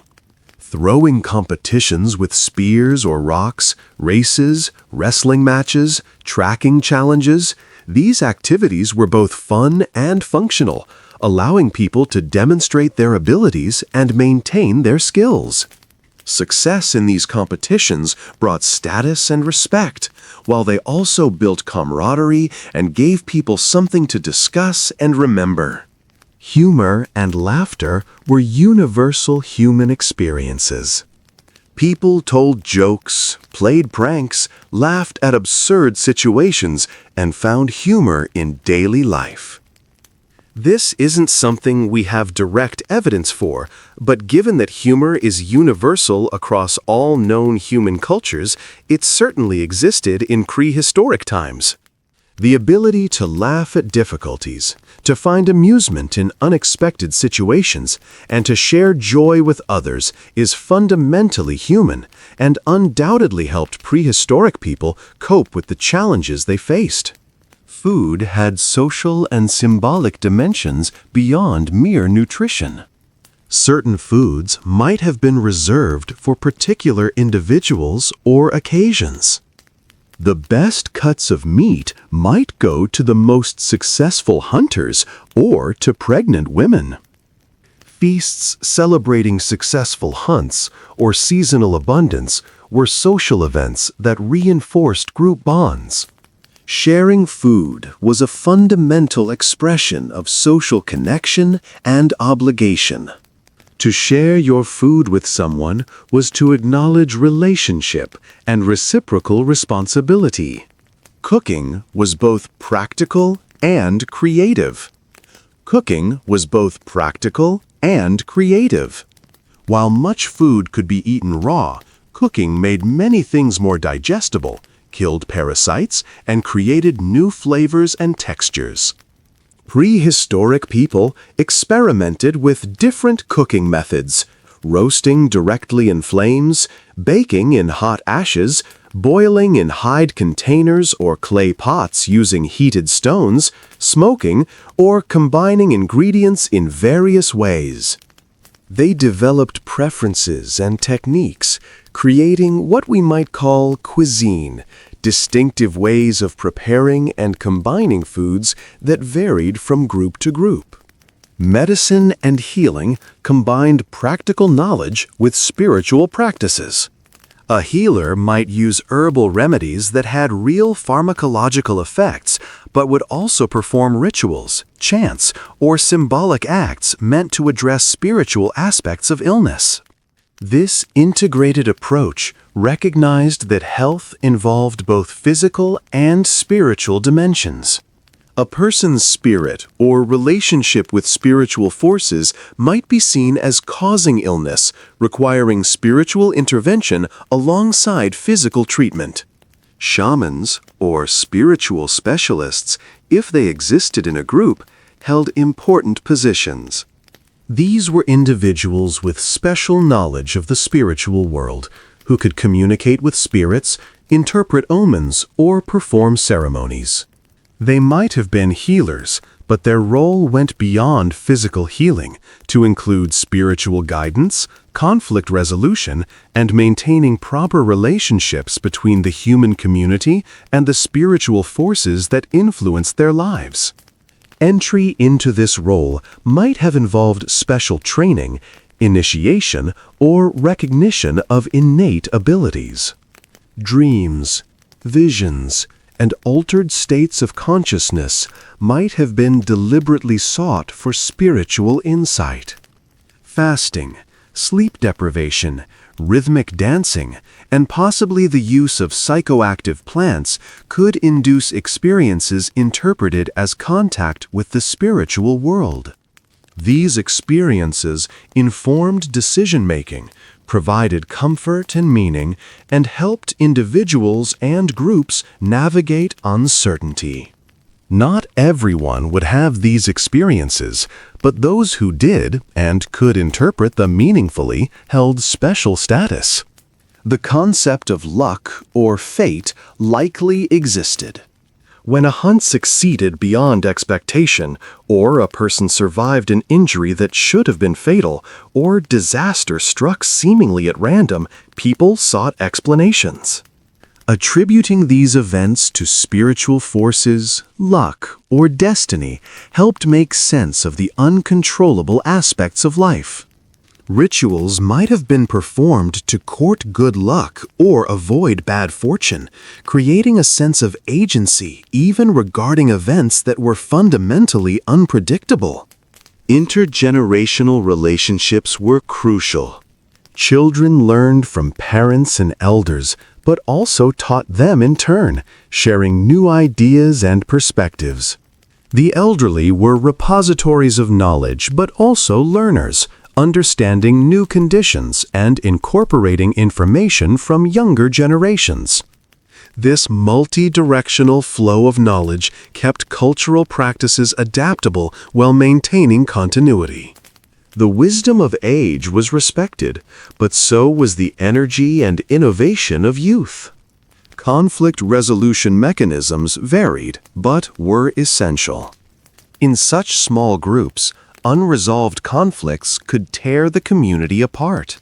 Mediation by respected elders, public discussion of grievances, compensation for wrongs, or ritual reconciliation might all have played roles. The goal was to restore harmony and enable continued cooperation. Forgiveness and the ability to move past conflicts were necessary for group survival. Holding grudges indefinitely wasn't viable when you depended on the person you were angry with for survival. Violence within the group, while it certainly occurred, was constrained by the need for cooperation. Someone who was consistently aggressive or violent would face consequences: social ostracism, physical retaliation, or expulsion.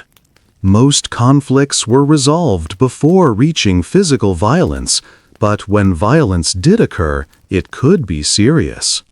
Injuries from interpersonal violence appear in the archaeological record, showing that not all disagreements ended peacefully.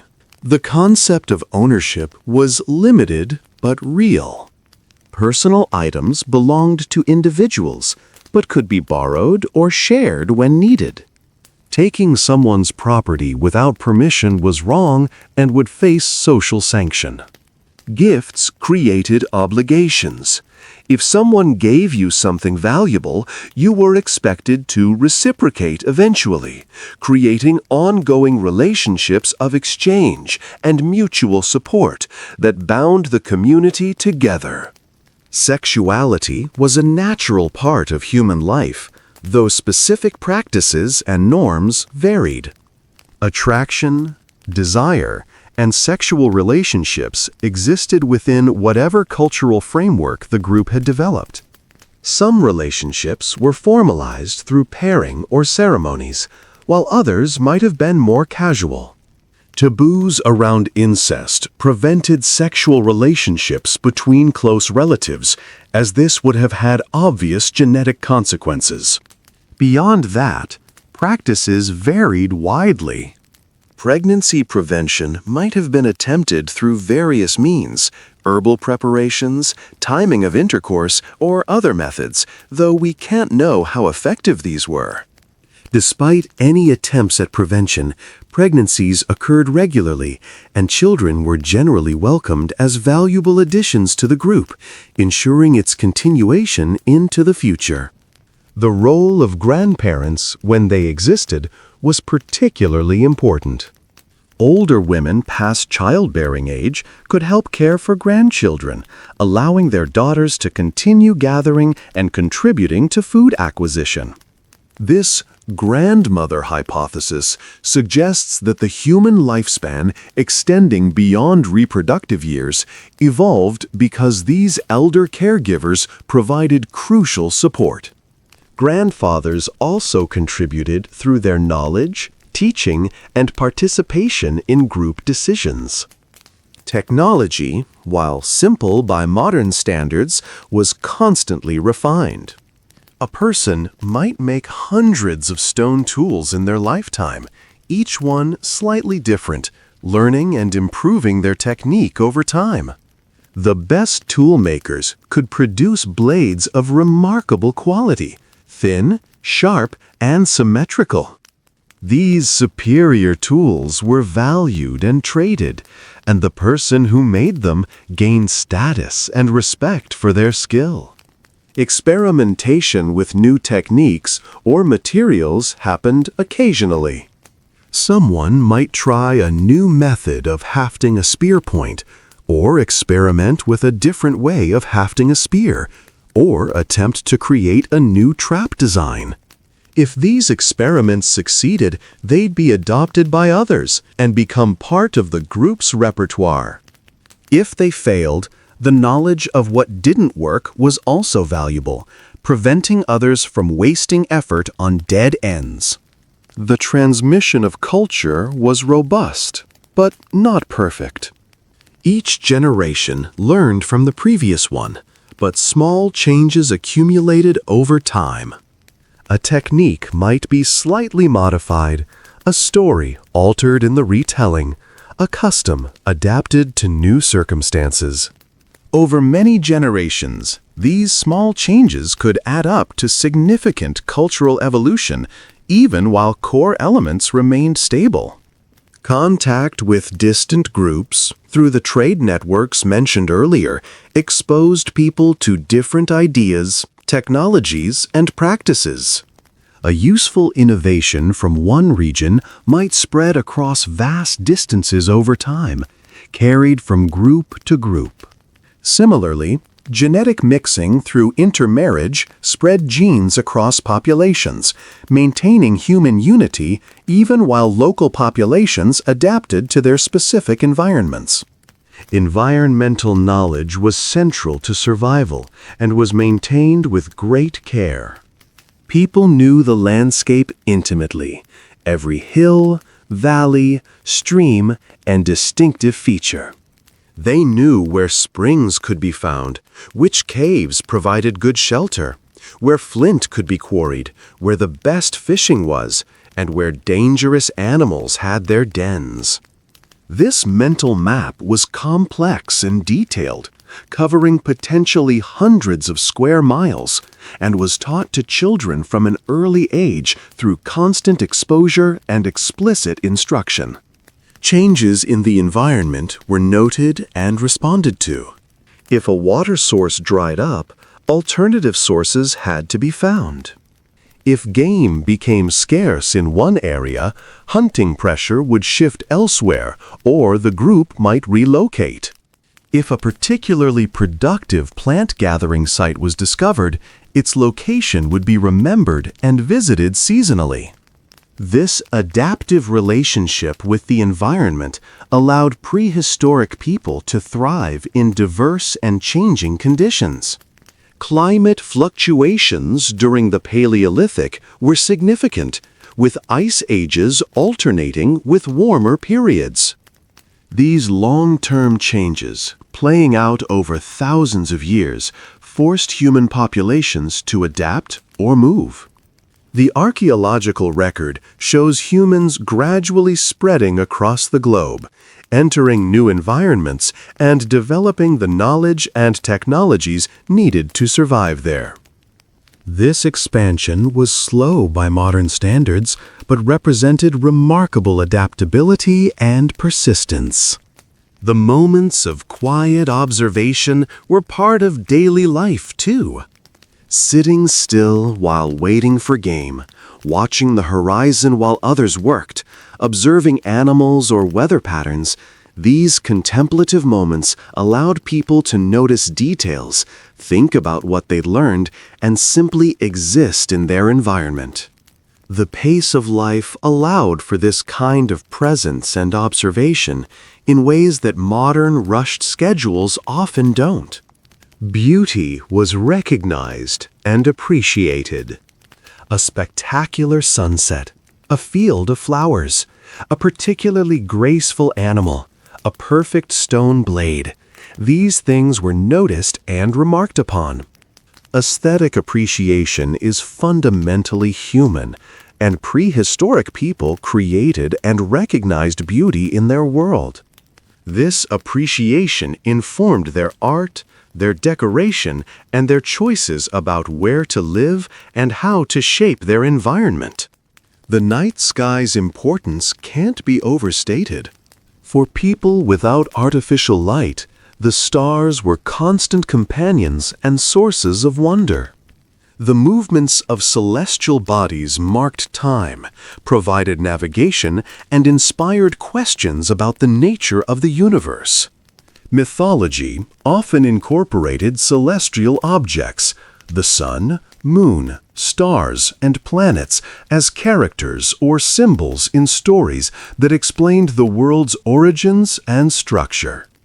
The passage of time was marked, but not obsessed over. You didn't count how old you were in years, but you knew your life stage: child, adolescent, young adult, parent, elder.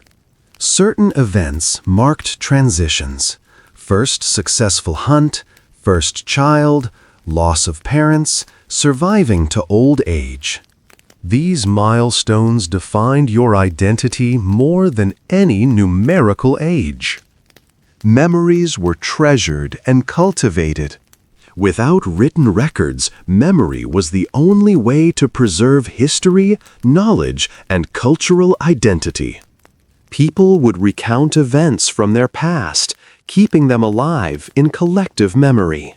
Stories about ancestors, about significant events in the group's history, about the landscape and how it came to be, these formed a historical record maintained entirely in human minds and transmitted through storytelling. The present moment was where life happened. While people planned for the future and remembered the past, immediate concerns and experiences dominated consciousness. You couldn't afford to be constantly elsewhere mentally when the task at hand required attention. This present-focused awareness was both necessary for survival and a natural result of engaging constantly with concrete, immediate challenges. Life had meaning, even without the organized religions, philosophical systems, or abstract purposes that later civilizations developed. Meaning came from relationships, from the daily work of survival, from the natural world, from spiritual beliefs and practices, from the continuation of the group into the future. People found purpose in their roles, satisfaction in their accomplishments, and connection through their bonds with others. The end of the Paleolithic era and the transition to agriculture represented one of humanity's most significant turning points. This transition didn't happen everywhere at once, and some human groups never adopted agriculture, continuing hunting and gathering lifestyles into modern times. But where it did happen, it fundamentally changed human society, economics, social structures, and relationship with the environment. The daily life we've explored, the rhythms, concerns, and experiences of prehistoric hunter-gatherers gave way to a new way of living, centered on cultivated fields, permanent settlements, and accumulated surplus. Yet the legacy of those hundreds of thousands of years shaped who we are. Our bodies evolved for the physical activity of prehistoric life. Our social instincts developed in small groups where everyone knew everyone. Our brains grew to their current size, solving the challenges of survival in diverse environments. Our capacity for language, art, and abstract thought emerged during this long era. When we look at prehistoric life, we're not examining something completely alien. We're looking at our ancestors, people who were fundamentally like us, facing different challenges but experiencing the same emotions, thinking similar thoughts, and living lives that were fully human in every way that matters. In conclusion, the daily life of cavemen and prehistoric people was a complex tapestry of survival tasks, social interaction, cultural expression, and human experience. It wasn't the primitive, brutal existence often portrayed in popular imagination. It was a sophisticated adaptation to challenging circumstances, requiring extensive knowledge, remarkable skills, and strong social bonds. Days were filled with gathering food, making and maintaining tools, caring for children, navigating relationships, and maintaining the cultural traditions that gave life meaning. Evenings brought storytelling, music, and social time around the fire. Nights offered rest and dreams. Through all of this, prehistoric people lived as fully human lives as any live today, just in profoundly different circumstances. They laughed, loved, grieved, wondered, and persevered, leaving us a legacy written in genes, artifacts, and the fundamental capacities that make us human. Thanks for watching this video. Good night.